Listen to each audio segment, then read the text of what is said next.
मुलांनो, आत्ता आपण क, म, ल, अ, आ आणि आची मात्रा शिकलो. आता आपण इथे ऐक व वाच इथे जे काही लिहिलेले आहेत, सर्व मुलांच्या हातामध्ये फुगे दिलेत.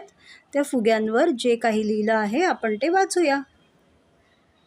क, त्याला आची मात्रा झाले का, आणि हे काय आहे म, का म. म, त्याला आची मात्रा झालं मा. ल, ला आची मात्रा झालं ला, माला. काल, कला, लाला, मला.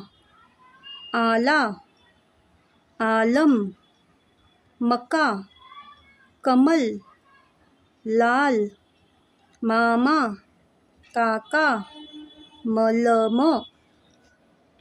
आहे की नाही सोपं आता वाचणं?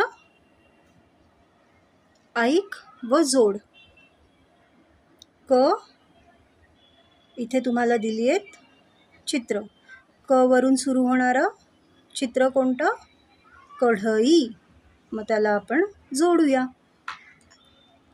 म, मका, त्याला आपण जोडूया. ल आणि आ. ल वरून सुरू होणारं इथलं चित्र कोणतं आहे? हा आवळा आणि ही लसूण आहे. मग ल, लसूण.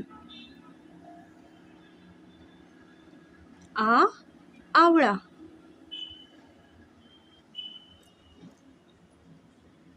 झाला आपला धडा. धन्यवाद. माझ्या चॅनलला नक्की सबस्क्राईब करा.